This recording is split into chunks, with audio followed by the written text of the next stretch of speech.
Es difícil beber con este micrófono. Uno tiende a equivocarse y meterlo dentro del vaso. Bueno, vamos a comenzar. Tal como lo cortés no quita lo valiente, así lo hilarante no quita lo profundo. Y dado que la vida es un juego, aquí comienza La Espada de Damocles, la ficción más real que puedas concebir. La Espada de Damocles es un programa que por mera falta de objetividad cree ser diferente.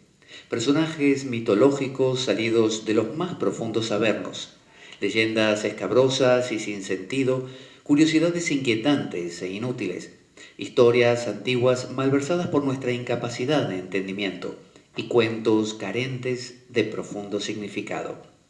También pretenderemos, sin el menor éxito, entender al ser humano en toda su dimensión.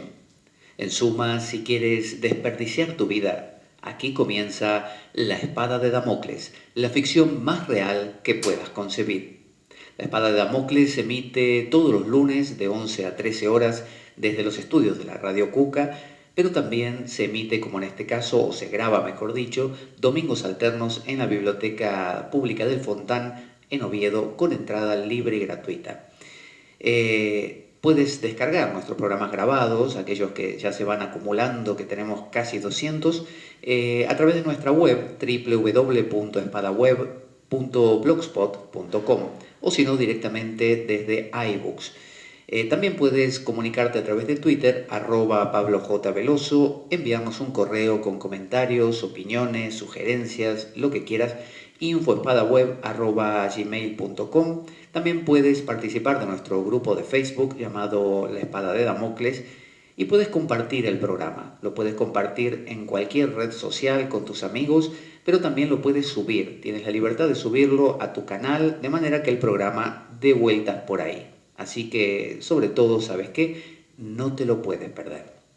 Bueno, aquí estamos otro domingo por la mañana en la Biblioteca del Fontán y vamos a tratar un tema que tiene que ver mucho con la meditación o con la contemplación, de acuerdo a la cultura desde la cual la miremos, y tiene que ver con el mantra también. Porque durante la semana me estuvieron preguntando bastante, por un lado, alumnos, acerca de la meditación. ¿Qué es la meditación? ¿No? Y como si uno pudiera resumirlo en pocas palabras y brindar una técnica como para poder comenzar a practicarla. Y el mantra resulta ser algo fácil, algo accesible para todos. Entonces se me ocurrió que podía ser interesante explorar lo que es el mantra, cómo funciona, por qué funciona y también ver ese eco que podemos encontrar siempre en varias culturas y no quedarnos solamente con esta idea de mantra, elemento de la meditación oriental, sino que dentro de nuestra cultura occidental y cristiana también hay toda una tradición de lo que se llama de este lado del charco o del mundo contemplación. Me he quedado con lo de América, de este lado del charco. La Argentina queda del otro lado del charco, pero bueno, España no. Así que bueno, vamos a ver este tema del mantra. Algunos preguntan para qué sirve, cómo se usa, cuál elijo, cómo debo practicarlo. Bueno, es una práctica muy sencilla y nos va a resultar muy fácil de comprender. Así que vamos directamente a ello. Cuando escuchamos la palabra mantra y nunca la hemos oído antes, lo primero que nos preguntamos es ¿qué quiere decir? ¿Qué significa un mantra? Bueno, mantra es una palabra en sánscrito, que es el idioma de la India, la lengua muerta de la India, una especie de latín de los hindúes, y significa manas, que significa mente, y trayate. Trayate es liberar. Así que un mantra es aquello que libera nuestra mente. Cualquier frase, palabra que ayude a liberar nuestra mente es un mantra. ¿De qué libera un mantra a la mente? Bueno, básicamente la libera de ella misma. Cuando pensamos en nuestra mente y la examinamos a ver de qué está hecha, normalmente no encontramos el elemento constructor, porque el mismo elemento constructor de la mente es el pensamiento. Así que los pensamientos son mente. Quizá nos equivocamos a veces cuando creemos que la mente es una cosa, es un sustantivo. En realidad la mente es un verbo, la mente es acción. Cada vez que estamos pensando, estamos mentando, ¿no? Mentar es pensar. Entonces, no existe tal cosa como la mente, a menos que esté justamente pensando. Cuando el movimiento del pensamiento está ocurriendo, entonces le llamamos mental. Y cuando no está ocurriendo, no hay nada. Es un fenómeno parecido a lo que los hindúes llaman nadis, que son los canales por donde fluye el prana en el cuerpo, la energía vital. Dicen los hindúes que los nadis y los chakras, estos vórtices de energía que hay sutiles en el cuerpo, no están ahí todo el tiempo. Si el prana o la energía está circulando, existen. Si deja de circular, no hay chakra, no hay nadi, no hay canal, no hay meridiano como en acupuntura, no hay. De la misma manera que uno podría decir que un remolino en el agua de un río, de repente, porque hay unas rocas que generan este movimiento, solo existe el remolino cuando se está produciendo. Si el río dejase de fluir, no habría remolino. Entonces, la mente es un movimiento, es pensamiento. Y, por ejemplo, la diosa Kali, una diosa muy común en la India, que muchos interpretan como sangrienta, no viendo que en realidad es una metáfora de algo más profundo. Bueno, la diosa Kali representa la energía de la vida y tiene un collar colgado de su cuello que tiene 50 cabezas o calaveras, 50 cráneos humanos. Y esos 50 cráneos representan las 50 letras del alfabeto hindú, del alfabeto sánscrito. Entonces, ¿qué construimos con las letras de nuestro abecedario o alfabeto? Bueno, todo lo que podemos nombrar. Nosotros podemos decir alegre, triste, lindo, feo, alto, bajo, bueno, malo. Son todas palabras, todas denominaciones. Y esas palabras se van entremezclando con otras y van tomando cada vez forma de algo más sólido hasta que creamos realidades.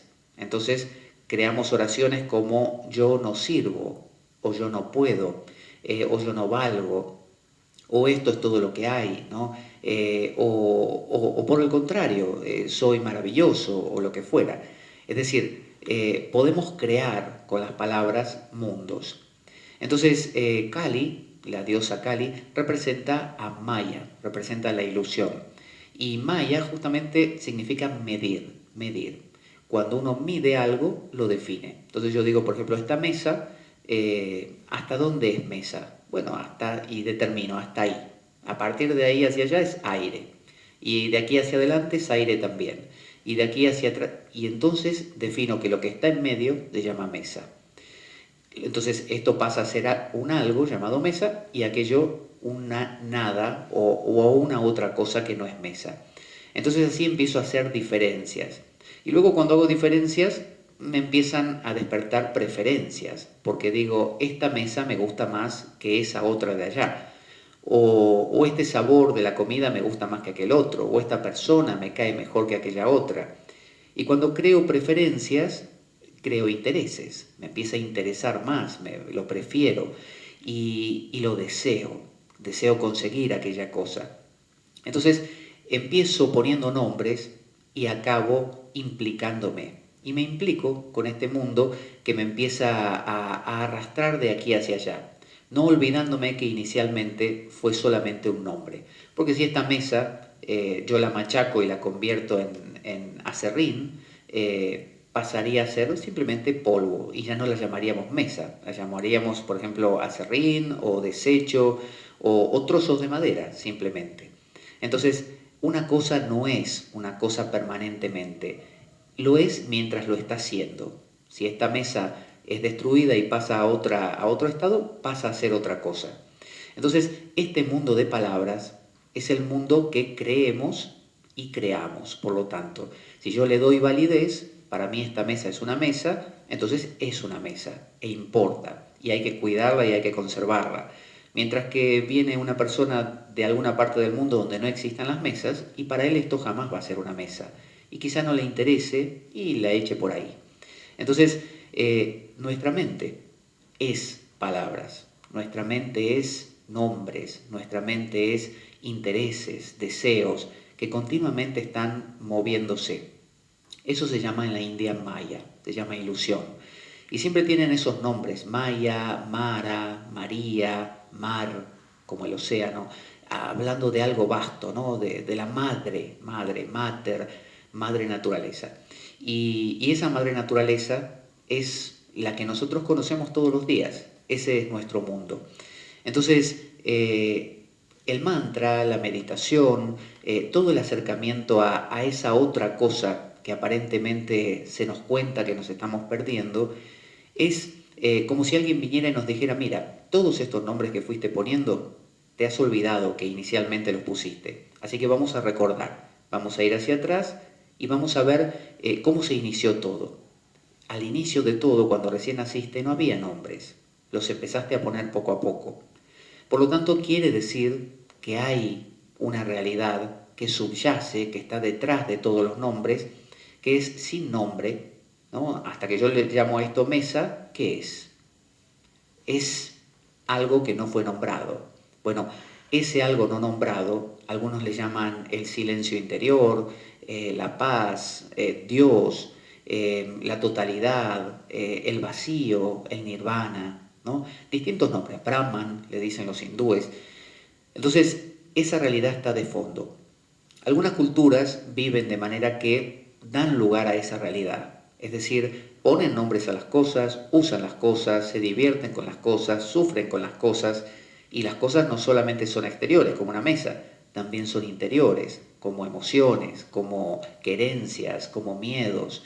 Bueno, todo eso, esas culturas lo tienen, pero a la vez tienen sus momentos, sus espacios para recordar, ¿no? Recordar y la palabra recordar tiene que ver con volver a encordar, y encordar viene de la palabra cordial, y cordial es corazón. Volver a sentir, volver a vivenciar realmente esa realidad silenciosa que está detrás de todo. Es como si ahora pusiéramos o tocara una orquesta y disfrutáramos mucho de esa música, pero mientras dura nos olvidaríamos que antes de que empezara a tocar había silencio. Y si prestamos mucha atención, entre una nota musical y otra hay un silencio. Porque si no hubiera silencio, no puede haber música, no habría espacios, todo estaría pegado y por lo tanto sería una especie de bola de ruido. Entonces, el detectar esos silencios es el arte de la meditación. La meditación es la práctica de reencontrarse con aquellos espacios vacíos. Y no se trata de entrar en ello y perderse, y desaparecer, y negar el mundo por completo. La mayoría de las tradiciones religiosas que han incluido esto de la meditación o la contemplación, como se llama en Occidente, dan lugar a ese regreso. Dentro del Zen, el budismo Zen japonés, hay unas viñetas muy clásicas que son 10 y tienen que ver con un hombre que va en busca de esta realidad silenciosa. Pero cuando finalmente la encuentra, en lugar de quedarse en ella, que se simboliza para los japoneses con un símbolo circular que representa el nirvana, y nirvana significa extinguirse, como cuando uno sopla una vela y hace y la vela se apaga. Cuando la vela se apaga el ser, se apaga lo que conocemos como la personalidad, se apagan los gustos, los disgustos, los placeres, los dolores. ¿Y qué queda? Bueno, queda ese silencio. Pero en estas viñetas del Zen hay una viñeta más donde el hombre regresa al mercado. Es decir, no se queda en ese mundo, regresa y carga una especie de rastra de chorizos y un odre de vino y todas las cosas que los chicos le van dando en el camino, él las guarda, las acumula, aunque no sirvan para nada, caramelos y cosas así. Entonces, es volver de ese estado a la vida cotidiana con el perfume de ese estado. Entonces, ¿qué es un mantra? Un mantra es una palabra, una frase, un sonido corto o a veces una oración larga. Da igual. Por ejemplo, existen mantras muy pequeños que se llaman en la India bija mantras, que son mantras semilla, y son sonidos, por ejemplo, el Om. El Om es el más conocido de ellos. Es una O y una M, y en realidad en sánscrito son 3 letras, una A, una U y una M, y es un sonido casi sin un significado detrás. Representa sí la totalidad, pero no es ni Krishna, ni Rama, ni Buda, no es nadie, es un sonido. Entonces hay mantras que se llaman saguna, es decir, que representan, tienen atributos. Entonces es un mantra de Krishna, un mantra de Kali, un mantra de, o una oración de, sería aquí, de Jesús o de María, mientras que hay otros sonidos que son muchísimo más neutros. Entonces, algunos prefieren estos sonidos neutros porque no despiertan implicaciones.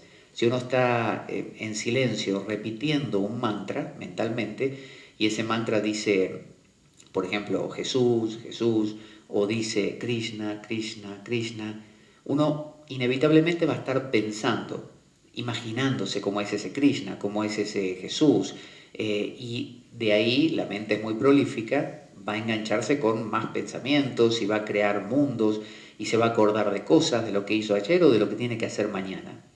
Entonces muchos abogan por un mantra, una frase casi sin sentido, porque lo que importa no es la frase, sino lo que importa es a dónde nos lleva esa frase. Entonces, un mantra puede ser con atributos o sin atributos. Puede ser muy largo, como decir el Padre Nuestro, el Ave María, el Gayatri en la India, o mantras como hasta el mantra budista Om Mani Padme Hum, puede ser medio largo. Sin embargo, hay otros mantras mucho más cortos, como el mantra islámico o sufí Hu, nada más, Hu. Es muy corto, es como el Om. O en el ámbito cristiano podría ser Abba, que significa Padre, Abba, que era como Jesús llamaba a Dios, le decía Padre, pero no le decía Abum, que es lo que significa, como se dice Padre en arameo, que significa justamente Padre. Él le decía Papá, y Papá es Abba. Entonces es algo entre medio, no es papito tampoco, es algo entre medio entre serio y a su vez afectuoso. Entonces, a veces vale más una palabra corta, así como Abba, o algunos recomiendan dentro de lo cristiano Maranatha, que es una frase en arameo también que figura en los evangelios, que los evangelios están escritos en griego y sin embargo tienen esta frase en arameo que parecía ser como una contraseña que usaban los primeros cristianos cuando eran perseguidos para quedar, digamos, para encontrarse para la Eucaristía y otras cosas, sin que nadie se dé cuenta. Se encontrarían por la calle y se dirían Maranatha, y con eso ya sabían que tenían que encontrarse y que no los iban a descubrir.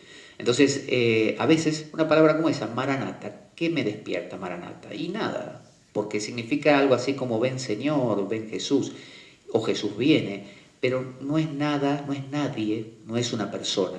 Entonces, encima es otro idioma, y un idioma oriental, así que es más difícil que me ponga a jugar con el significado. Entonces, uno repite, Maranatha, Maranatha, o Abba, o Om, ¿no?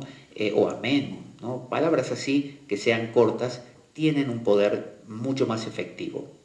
Entonces se dice Ramakrishna, por ejemplo, un antiguo maestro de la India, un santo de la India, decía que cuando uno tiene clavada una astilla en la piel, la mejor forma de quitarla es con otra astilla. Uno coge una astilla, se saca esa astilla y después tira las dos. Entonces el mantra es una palabra que ayuda a quitar las otras palabras de la mente y dejar la mente en silencio. Si dijimos que la mente es palabras, a veces una palabra puede ayudar a eliminar todas las demás. ¿Cómo lo hace? Bueno, porque se impone, simplemente.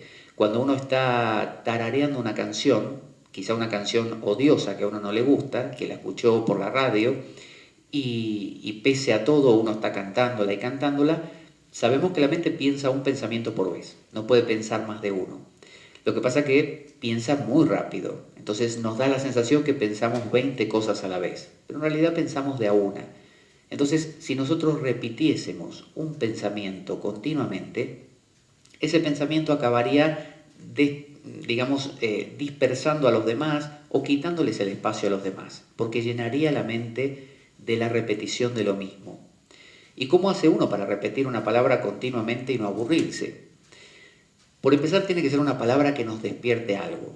Si yo repito Coca-Cola, por ejemplo, probablemente no lo sienta muy afín a lo que es la meditación y a la larga lo deje. Pero si yo repito una palabra que combine un afecto, un sentimiento como esto de Dios, Abba, Om, ¿no? pero a la vez que sea una palabra, como dijimos, que no involucre tantas emociones, que esté en el medio, me permite estar atento a la palabra y que la palabra no se vaya y que vaya limpiando mi mente continuamente. Entonces, ¿qué palabras se pueden usar? Bueno, tenemos dentro del, por ejemplo, decíamos del Islam, el famoso Allahu, ¿no? Como el Allahu Akbar, ¿no? Allahu, o la ilaha illallah, o en la India el Om Tat Sat, o los Villa Mantras en general. Hay Villa Mantras en la India que son Krim, Hrim, Lam, ¿no? Om. Son mantras tan cortos y que casi nadie conoce qué significan y nadie intenta encontrar el significado, que funcionan perfectamente. Mantras largos, como rezar un Padre Nuestro entero, no conviene para estos fines, porque la mente se dispersa, porque hay mucho palabrerío, mucha variación, y la variación siempre nos despierta. Cuando algo cambia mucho, nos atrae, nos involucra. Entonces vale más una cosa que sea simple y corta, como un martilleo. Entonces uno dice Om, Om, Om, o Abba, Abba, Abba, o si quiere Yeshua, que sería el nombre arameo de Jesús, porque si dice Jesús está más, casi, aunque está en griego, está más en nuestro idioma habitual y nos parece que despierta más cosas. Pero decir Yeshua es como más oriental y no nos conecta tanto con quién es. Entonces, a lo largo de la historia, el mantra se ha utilizado en todas las culturas. Siempre ha habido esto de repetir algo continuamente porque el ser humano se dio cuenta de que su mente estaba llena de cosas y que ese ruido que se creaba mentalmente le impedía descansar, básicamente. Ese silencio del que hablamos, que está detrás de todas las cosas, es un remanso de paz, es un descanso. Pero bueno, nuestra cultura nos lleva a no parar, a hacer. Y si estamos 2 minutos sentados porque tenemos un momento, siempre hay alguien que viene y nos dice, oye, ¿qué estás haciendo? Estás perdiendo el tiempo, ¿por qué no haces algo útil? Entonces, nuestra cultura está contraria por completo al ocio y al descanso. De hecho, hubo una herejía dentro del cristianismo que se combatió duramente, llamada el quietismo, que, bueno, abogaba por una actitud de contemplación y se persiguió y se castigó duramente, imagino que hasta con la muerte en algunos casos, a los expositores del quietismo. Y sin embargo, este quietismo no ha desaparecido y está muy metido dentro de los tuétanos de la propia iglesia, porque es imposible que el ser humano renuncie a esa intuición fundamental que tenemos todos de que esto no puede ser todo. Así como cuando una persona dice, acá tiene que haber un Dios, tiene que haber un algo detrás de todo esto. Lo que está queriendo decir es, en un lenguaje más cotidiano, detrás de todo este barullo o lío que tengo en mis pensamientos, debe haber un silencio. Debe haber un algo que esté en equilibrio, que esté en paz. Teológicamente lo podemos llamar Dios, ¿no? O Brahma en los hindúes, que significa lo infinito. Cualquier nombre que le querramos poner, pero es una intuición. Nadie lo puede negar. Todo ser humano siente que detrás de todo el lío debe haber algo que pueda ordenarse. Por eso intentamos ordenar el mundo, que haya paz, que no haya guerras, llevarnos bien con los vecinos, en el trabajo, pero nunca lo conseguimos del todo, porque los pensamientos están multiplicados en exceso, y entonces siempre van como descomponiendo ese precario equilibrio que se va consiguiendo. Entonces la idea de la meditación o de la contemplación es entrar en contacto con ese silencio, pero no en contacto en el sentido de yo, este lío de pensamientos, me conecto con ese silencio. Porque si hago eso, en realidad sigo pensando y no me conecto nada con ese silencio. En realidad me lo estoy figurando, imaginando, lo estoy pensando. La idea es, como dicen los budistas, el nirvana, un apagarse, un entrar en un estado donde los pensamientos poco a poco vayan bajando su velocidad y uno entre en un silencio y ahí quede. Luego vuelve a activarse obviamente y sigue con su vida cotidiana, pero tendrá ese perfume de eso que obviamente transforma toda la vida de uno. Ahora, ¿Cómo se usa un mantra? Antes de entrar en algunas referencias de autores que citan y explican cómo funciona. Es de lo más simple. Uno busca un espacio silencioso, por ejemplo en su hogar, en su casa, se sienta en una postura que normalmente se recomienda que sea una postura erguida. ¿Por qué una postura erguida? Porque si uno se pliega y se encoge, obviamente no va a respirar bien y al poco tiempo le va a faltar oxigenación y se va a dormir. Entonces, para que eso no pase, mantener la columna erguida, la cabeza con la barbilla paralela al suelo, una postura, como diríamos, como las de yoga o de meditación oriental. Las manos pueden variar la posición, algunos las ponen sobre las rodillas, otros entrelazan los dedos al estilo cristiano de las manos, otros forman algún gesto como los budistas. Eso va en cada uno, no influye a la postura, es más simbólico. Y luego empezar a observar la respiración. Uno observa la respiración simplemente para tomar conciencia de su cuerpo y de cómo está en ese momento. Normalmente al tomar conciencia de la respiración, sin controlarla, empieza a aquietarse un poquito.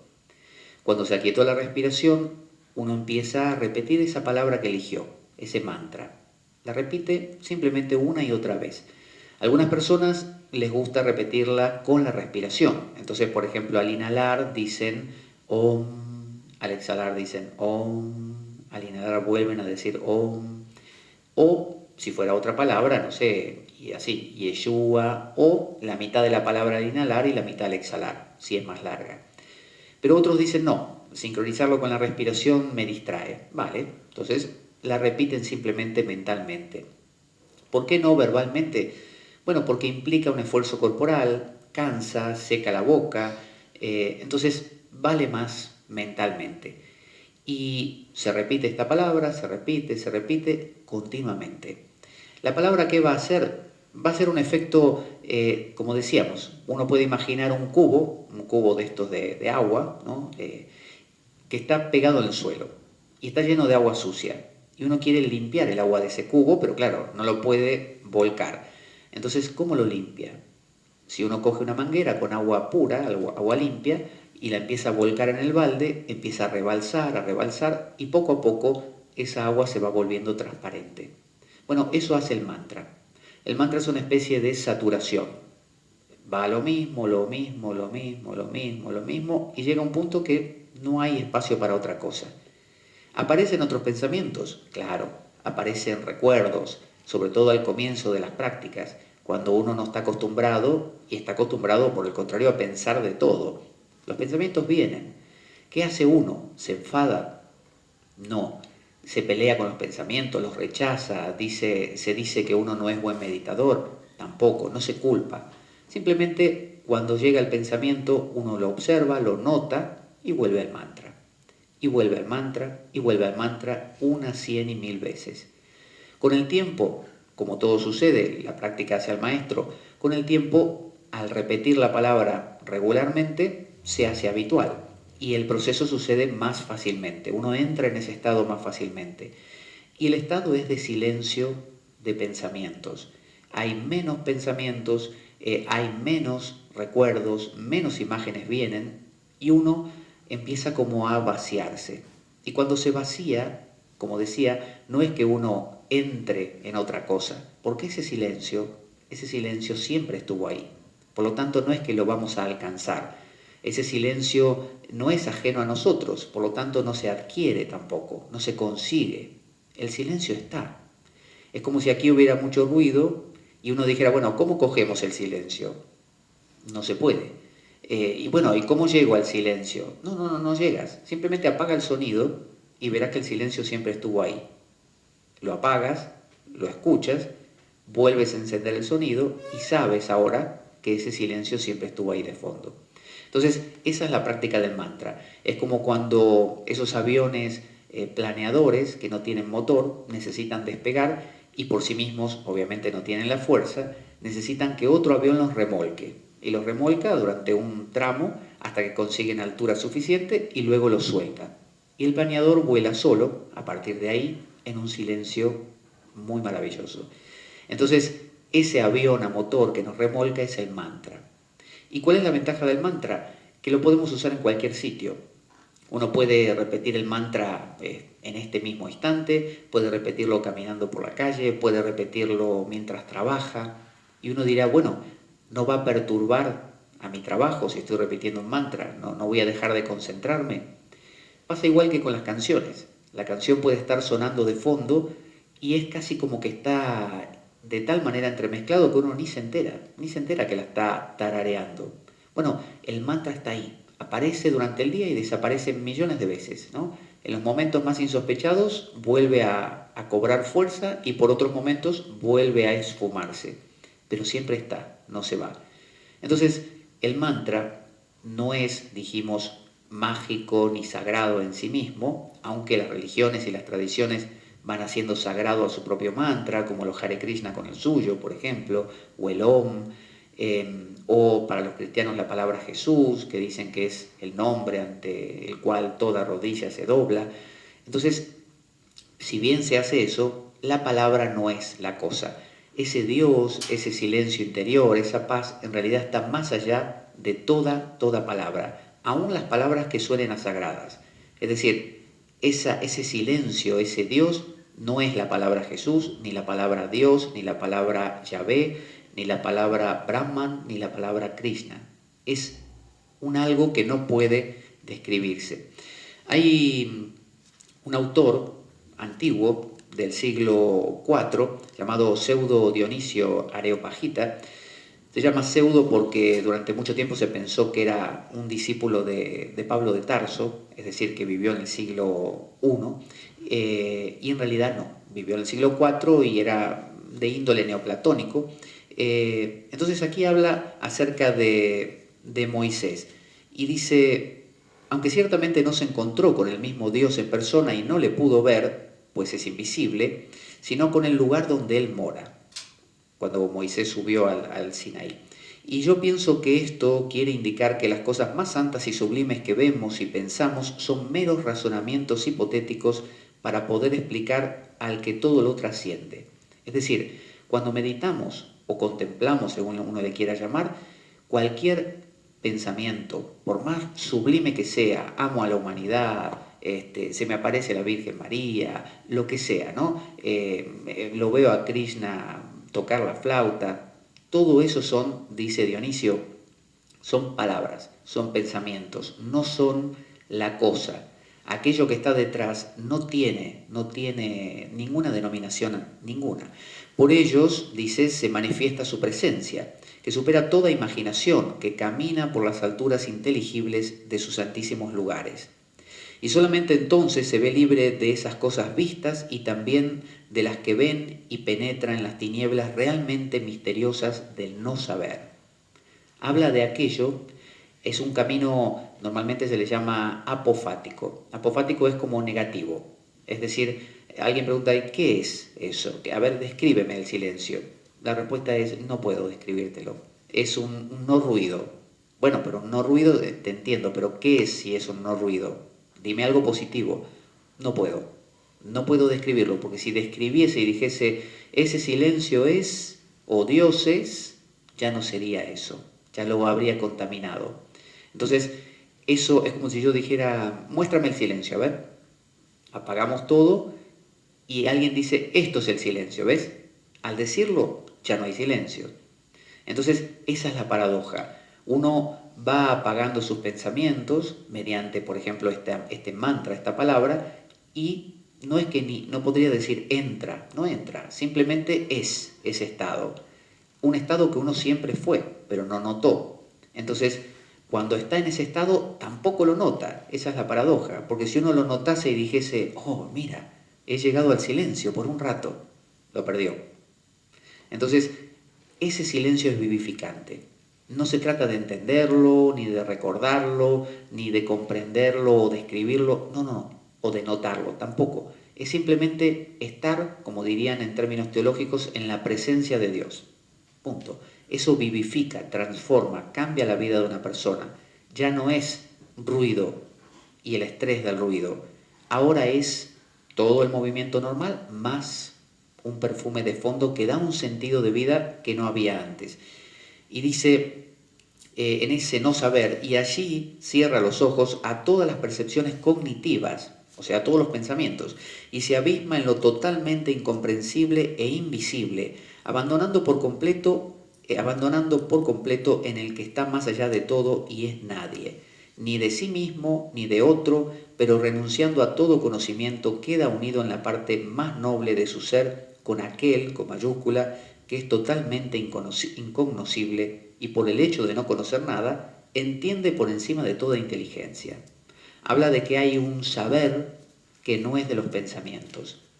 No se trata de una magia ni nada por el estilo, simplemente es una manera de poder conocer que no va por medio de los pensamientos.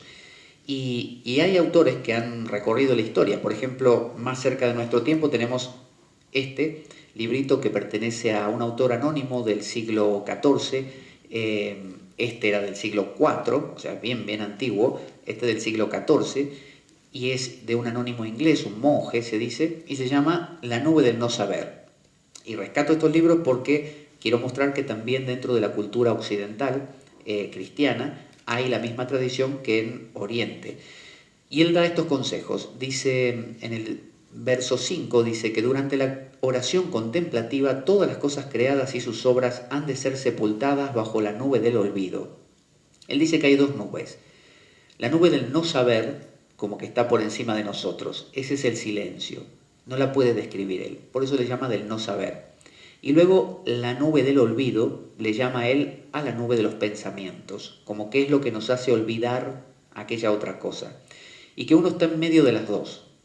Y que esa palabrita, según dice este autor, así le llama palabrita, que uno elige, es la que nos ayuda a dejar atrás la nube del olvido, la del lío o barullo de pensamientos, y acercarnos a la nube del no saber poco a poco.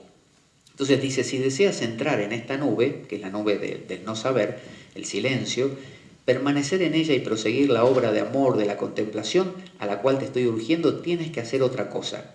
Así como la nube del no saber está sobre ti, entre ti y tu Dios, de la misma manera debes extender una nube del olvido por debajo de ti, entre ti y todo lo creado. Sería entre tú, me imagino, pero la nube del no saber te dejará quizá con la sensación de que estás lejos de Dios, pero no si es auténtica. Solo la ausencia de una nube del olvido te mantiene ahora alejado de Él. Siempre que digo todas las criaturas, me refiero no solo a lo creado, sino a todas las circunstancias y actividades. No hago excepción alguna.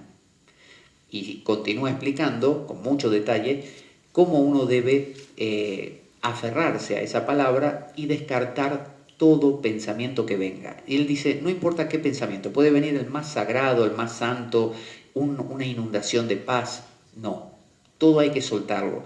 Y si nos fijamos, por ejemplo, San Juan de la Cruz, más ya dentro de nuestra época, tiene en la subida al Monte Carmelo, que es para él, el Monte Carmelo representa esas alturas de ese silencio interior, dice él así, para venir a gustarlo todo, no quieras tener gusto en nada. Para venir a poseerlo todo, no quieras poseer algo en nada. Para venir a serlo todo, no quieras ser algo en nada.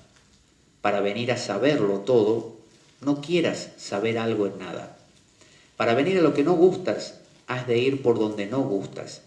Para venir a lo que no sabes, has de ir por donde no sabes. Y para venir a lo que no posees, has de ir por donde no posees. Para venir a lo que no eres, has de ir por donde no eres. O sea, habla de un camino completamente apofático, es decir, de negación.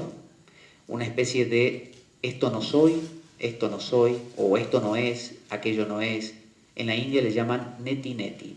Esto no, esto no, esto no. Entonces aparece un pensamiento y uno dice no. Aparece un recuerdo y uno dice tampoco. Aparece y va descartando. Y en ese descartar queda desnudo ese vacío. Entonces, en el mundo cristiano se explica que si uno quiere entrar en ese silencio, porque uno diría, bueno, ya está, con el mantra logré dejar fuera los pensamientos. ¿cómo me sumerjo ahora en aquello? Si todavía me queda el mantra que es un pensamiento, ¿cómo hago yo, que soy una maraña de pensamientos, para sumergirme en lo que no es pensamiento? Entonces dicen la gracia. Es decir, Dios, el silencio mismo, es el que viene a buscar a la persona, no es la persona la que lo conquista. No puedo yo entrar en el silencio ahora mismo, apagando todos los sonidos. No, no puedo, porque cualquier intento mío es perturbación del silencio y no silencio. Entonces, esa es la paradoja más grande, es como un misterio. Todo aquel que medita y comprende esto que estoy diciendo, sabe que no puede explicarlo realmente. No hay forma de explicar cómo existe esa inmersión en ese silencio, porque nadie diría que es una inmersión tampoco. Entonces, le llaman que Dios viene a buscar a la persona, si quiere. Entonces, es como si dijéramos que nuestra labor es simplemente entrar en el silencio de los pensamientos, punto. Luego, a partir de ahí, si ocurre algo más, genial. Y si no ocurre, no se puede buscar. Dicen los Upanishads, por ejemplo, unos textos de la India, que Dios elige al que quiere. Y los musulmanes también tienen un dicho así en el Corán, que dice que Alá hace lo que quiere, ¿no? Alá a uno lo premia o a otro lo castiga según le place, ¿no? Entonces, es esa actitud que nos parece despótica o tiránica, demasiado como egocéntrica de parte de Dios, pero bueno, metafóricamente nos está hablando de que no podemos coger al silencio o a Dios o a la paz interior como cogemos el resto de las cosas. Uno no puede decir, bueno, así como voy y me consigo una botella de agua, de la misma manera voy a conseguirme el silencio. No, directamente no funciona. Voy a conseguir cualquier otra cosa menos ese silencio. Puedo conseguir, por ejemplo, relajación, porque la meditación relaja, salud, porque la meditación me va a dar menos estrés, va a hacer que funcione mejor mi organismo, pero no el silencio. El silencio no se consigue, no se compra, no está a la venta. Uno no puede con violencia arrebatarlo o conseguirlo. Uno sí puede llegar hasta ese punto y como tocar la puerta y decir, aquí estoy. Si me abren, genial. Entonces, San Juan de la Cruz dice, cuando reparas en algo, dejas de arrojarte al todo. Es decir, si yo me pongo a pensar en algo, el silencio no está. Porque para venir del todo al todo has de negarte del todo en todo. Es decir, no decir, bueno, pero me queda un pensamiento ahí pequeñito que es muy guapo, es un buen pensamiento, es de amor a la humanidad. No, tampoco. Y cuando lo vengas del todo a todo tener, has de tenerlo sin nada querer. Es decir, si yo llego al silencio y digo, ¡ah, qué grande! Llegué al silencio, por fin, me lo merecía. Tantas horas de meditación, ya está, lo perdí otra vez. Si yo lo quiero, es otra paradoja. Si yo lo busco, lo tengo que buscarlo sin buscarlo. Lo tengo que quererlo sin quererlo. Es como casi con un desinterés. Porque si quieres tener algo en todo, no tienes puro en Dios tu tesoro, dice San Juan de la Cruz. Es decir, cualquier cosa que tú tengas en tu mente es un obstáculo para ese silencio.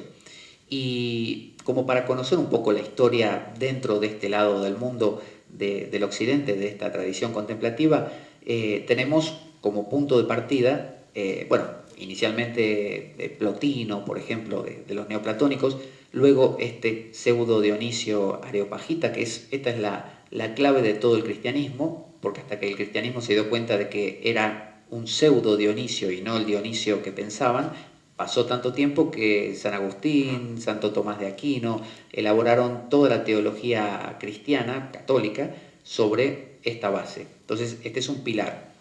Luego vino Orígenes de Alejandría, que fue otro de los padres de la iglesia, que la iglesia en su momento pensó que era que estaba equivocado, entonces le quemaron casi todos los escritos, que tenía más de 1000, donde hacía una exégesis, una explicación de las escrituras, y quedaron 2 o 3. Hoy en día a la iglesia le parece fantástico Orígenes, pero bueno, ya le quemaron todos los escritos, salvo poquitos que sobrevivieron. En el siglo IV entonces aparece Don Dionisio, el pseudo. Luego hay un hombre llamado Juan Casiano, que nació en Rumanía Y San Casiano o Juan Casiano vivió en el siglo IV también y visitó Egipto, que era donde estaban los primeros cristianos que huían del Imperio Romano, y ahí había mucho monje, mucho obispo, mucho monje, que son los que luego se recopiló sus dichos en la Filocalia, ¿no? Pero mucho más adelante. Y bueno, fue a aprender la oración. Él quería aprender esto, algo más profundo, porque le explicaban, bueno, reza tal cosa, pídele a Dios, agradécele. Y él decía, sí, sí, sí, todo muy bien, pero ¿qué más? Yo necesito algo más. Y se recorrió todo Egipto y siempre escuchaba la misma historia hasta que descubrió a un tal Isaac, Abba Isaac, el padre Isaac, y le enseñó esta meditación contemplativa. Así que Juan Casiano escribió las colaciones, de las cuales la 9 y 10 son una maravilla porque son muy simples de entender y explica justamente esto, explica la meditación o la contemplación con una palabra. Y él dio el pie para toda la tradición contemplativa. Por ejemplo, San Benito, el de los benedictinos, instauró en su regla, de hecho en su regla hay partes totalmente copiadas de Casiano, tanto le gustaba, que inclusive cuando sus monjes comían, él hacía leer las colaciones 9 y 10 de Casiano, para recordarles cómo era la verdadera oración, que no quiere decir que uno no rece Padre Nuestros o Gayatri si es hindú, o recite el Corán si es musulmán. Se refiere a que eso, sin lo otro, sin la profundidad, es cáscara, es algo vacío y a la larga termina generando tensiones, fricciones, fanatismos. Los místicos de todas las tradiciones se conectan.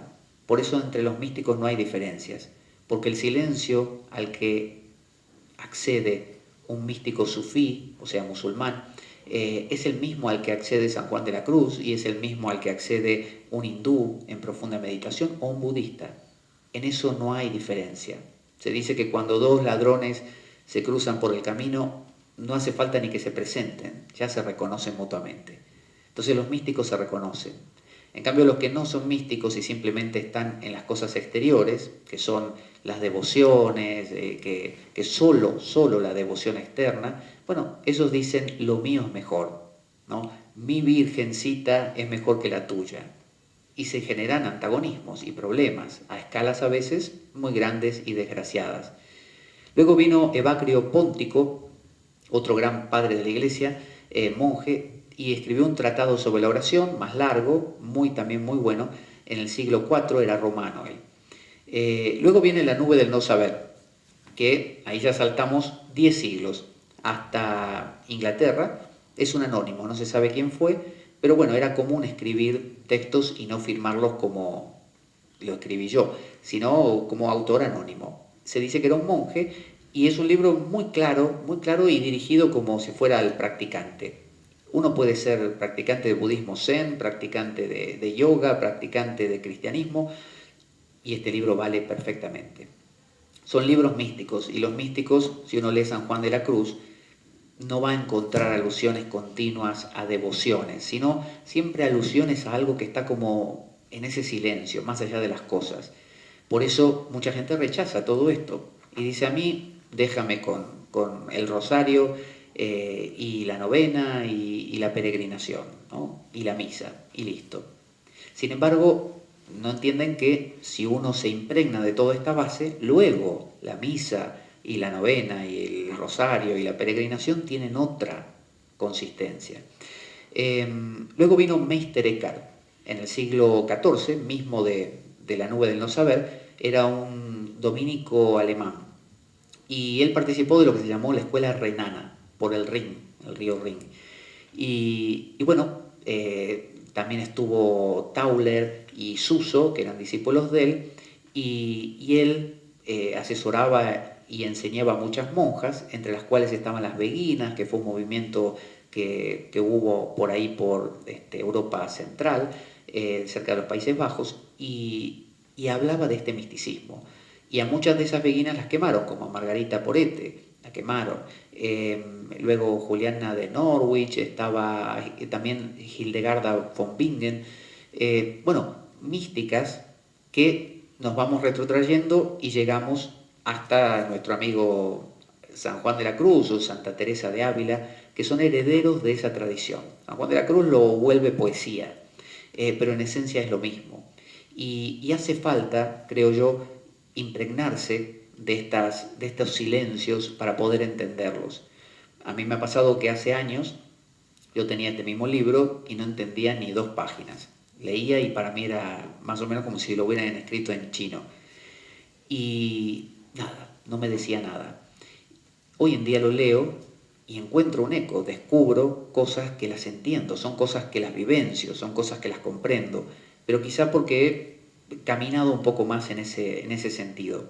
Entonces pienso que no son cosas para descartar. El camino de la contemplación o de la meditación, que no va, el que no va más allá de simplemente querer relajarse, eso vale para todos. Pero el que quiere realmente entrar en este silencio y necesita para ello silenciar los pensamientos, ir dejando de lado algunas implicaciones con esos pensamientos, algunos quereres y desprecios que uno tiene internamente, bueno, ese es un camino duro y por eso San Juan de la Cruz le llamaba la noche oscura del alma, la noche de la purgación, porque no existe cosa más intensa para un ser humano que esta. Porque uno dice, bueno, rezar, yo puedo estar en vela toda la noche rezando oraciones y es más de lo mismo. ¿Qué más da? Puedo estar cantando una canción, rezando una oración, viendo televisión, leyendo un libro o charlando con alguien. Es pensamiento. Pero estar en silencio, eso es lo más, pero audaz. No es matar a un dragón ni rescatar a una princesa, es entrar en ese silencio, es desnudarse por completo. Es una experiencia, es un salto a algo, como dicen, salto cuántico. Es algo, dar un salto a algo que está más allá de cualquier cosa que conocemos, ¿no? Y es algo inasible, impensable, intocable, inenarrable, todos los que uno se imagine. Entonces, luego viene la Filocalia, mucho más cerca de nuestra época, una recopilación de los dichos de los padres del desierto, en Egipto sobre todo, y Siria, del siglo de 1782, ahí se recopiló por un príncipe rumano que puso el dinero, lo recopilaron unos monjes del monte Athos de Grecia. Y luego ya venimos al siglo XX y XXI, ya para ir terminando, donde aparecen una serie de benedictinos que parece que los benedictinos se dedicaron bastante a profundizar en esto, y muchos porque han estado con misiones, ¿no? Su monasterio ha estado, por ejemplo, en Japón, como en algunos casos, y han tenido contacto con la espiritualidad oriental. Han, inclusive algunos de ellos, aprendido Zen, ¿no? Zen con Z, Zen, y han sido iniciados por maestros Zen, ¿no? Entonces eso enriqueció su perspectiva y les permitió volver a empaparse de estas mismas cosas, pero en su cultura, en la cristiana. Entonces ahí lo tenemos a Thomas Merton, un benedictino, Thomas Keating también, otro benedictino, John Main. John Main aprendió con un maestro de meditación hindú que le enseñó esto del mantra y decidió buscarlo en su cultura y él fue el que propuso el Maranatha. Maranatha, que significa ven Señor o ven Señor Jesús o Jesús viene, y él propone eso, repetirlo. ¿Cuántas veces? Eternamente, todas. ¿Y qué pasa? ¿Me voy a dormir y qué? ¿Paro de repetirlo porque me quedo dormido? No. Tanto la cultura oriental como la occidental enseñan que si uno se duerme repitiendo el mantra, durante los sueños es posible que también lo repita. Y que uno se despierte repitiéndolo, y que uno vaya, no sé, a lavarse las manos y aparezca el mantra, y uno camine por la calle y aparezca el mantra. Entonces el mantra es, por eso le llaman también en el cristianismo oración centrante, porque centra, lo lleva a uno a su centro de donde quiera que esté, lo recoge. Lawrence Freeman fue el que continuó la obra de John Main, porque se murió muy pronto John Main, que todavía está vivo, Lawrence Freeman, y creó como una especie de comunidad mundial de meditadores cristianos, que lo lleva a las escuelas, para los niños pequeños también. Billy Gies Jagger, que es un también benedictino alemán, que creo que está vivo todavía, y bueno, él lleva adelante lo mismo. Él propone a veces la palabra Yeshua, ¿no? Y dice que a veces al repetirla mucho, ese Yeshua puede convertirse en Shu, y quedarse con ese sonido casi semilla, Shu. Franz Helix, Pennington, Basil Pennington, muchos son los que hoy en día están moviendo esto. Y algunos que son cristianos preguntan, bueno, ¿y qué dice el Papa? Bueno, el Papa lo prueba, obviamente, es parte de su cultura. Si uno lee el catecismo de la Iglesia Católica, no recuerdo el verso ahora, pero más o menos dice que la repetición del nombre de Jesús es el mejor ejemplo de oración continua para entrar en la contemplación. El catecismo de la Iglesia Católica, no estoy diciendo un autor ajeno o que la Iglesia pueda criticar. Y estos, Casiano, por ejemplo, es indiscutiblemente uno de los padres de la Iglesia. Así que esta tradición está viva y está en todas partes. Yo doy el ejemplo de lo cristiano porque esta es una cultura cristiana. Si yo hablase de yoga, de la India y del Om Namah Shivaya, alguien podría decir, bueno, yo no me siento de piernas cruzadas en el suelo, me siento en silla. Yo soy occidental, yo no hablo ese idioma. Eso será para ellos. ¿Quién es Shiva? A mí no me suena Shiva, ni Krishna, no me despierta nada. No vengo de la cultura de Ganesha y todo eso. ¿Qué voy a hacer? Entonces, bueno, está en nuestra cultura, porque no podría no estar. El ser humano no puede vivir sin esto. ¿Que es una minoría? Siempre lo ha sido. ¿Que es difícil, claro que sí, porque es un desaprender lo aprendido. Estamos acostumbrados a no parar, que si encendemos la radio, que si encendemos la tele, que si hablamos con alguien, que si no leemos un libro y que si no estamos resolviendo algo mentalmente o recordando otra cosa y después caemos dormidos. Pero siempre hay que hacer, nunca podemos parar. Entonces, recomendación para finalizar, muy simple. Queremos meditar 2 veces al día, ponernos 2 veces al día. Nos sentamos en el suelo, de rodillas, piernas cruzadas, en una silla si no podemos, como queramos. Tratar que no sea en un sillón donde uno se reclina y se puede quedar dormido, porque está demasiado cómodo. Tratar que si es en una silla, mantenerse así como estoy yo, sin apoyarme en el respaldo. Y las manos donde uno quiera, observar un momento la respiración. Si uno quiere decir una oración, primero la dice, pero observar la respiración, luego empezar a repetir el mantra, la palabrita que uno eligió, ¿no? Así le llama el autor de La nube del no saber, una palabrita corta, dice él, corta, pero con significado, con sentido. Pero no pensar en el significado de la palabra, no decir, no sé, Jesús, Jesús y estar pensando en Jesús, qué cara tiene, si me sonríe, no. Es repetirla, simplemente, repetirla y repetirla. Me distraigo, no hay problema, vuelvo. Me distraigo otra vez, vuelvo. Me distraigo 1000 veces, vuelvo 1000 veces. Se acabó la sesión de meditación y estuve distraído el 90% del tiempo, ningún problema. La siguiente vez será diferente o no. Dejemos que ocurra de por sí. 20 minutos es un promedio que cualquiera puede sentarse. Con el tiempo uno aumenta, media hora, 45 minutos, lo que uno quiera.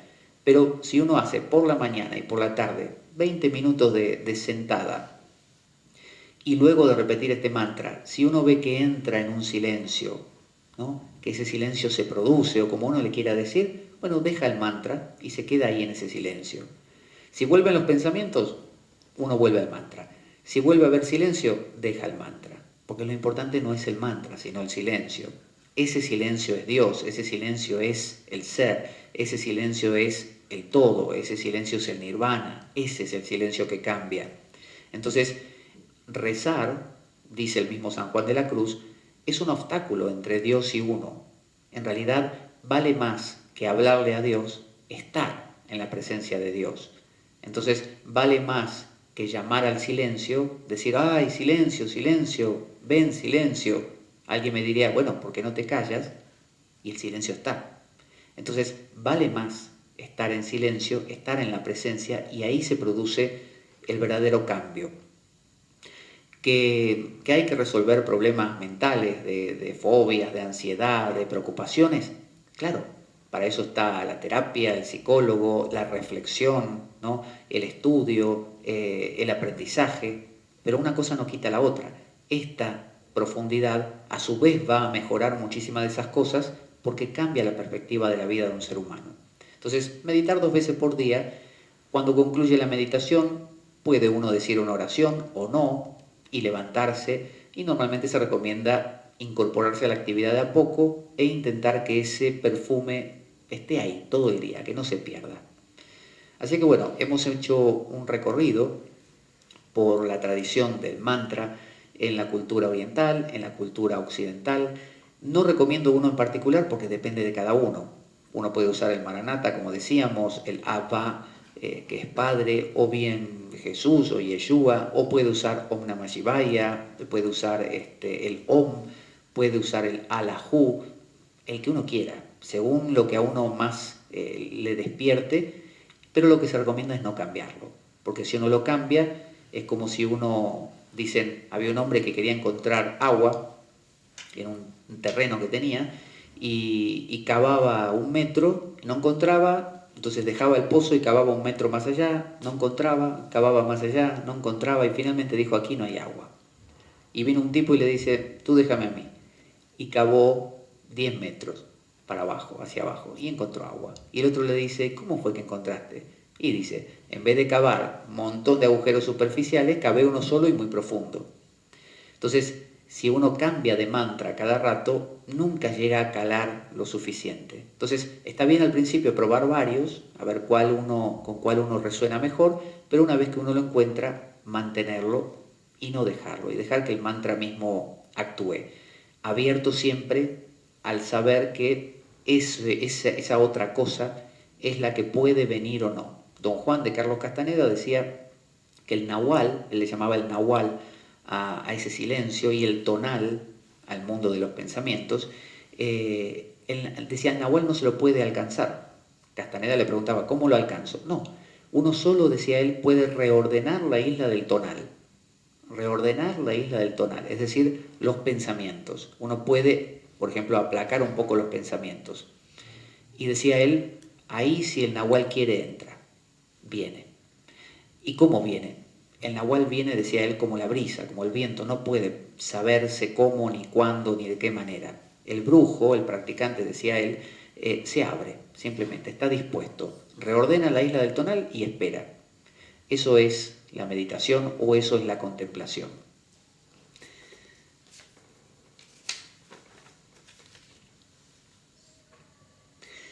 Y dado que la vida es un macabro juego concebido por una mente perversa, únete a nosotros el próximo domingo, el domingo que nos toque aquí en la biblioteca. Para eso puedes consultar en las redes sociales, o también los lunes, todos los lunes de 11 a 13 horas desde el estudio de Radio Cuca, a través del 107.3, la FM de Radio Cuca de Oviedo. Cuando escuches las siguientes palabras: la espada de Damocles, la ficción más real que puedas concebir. Muchas gracias.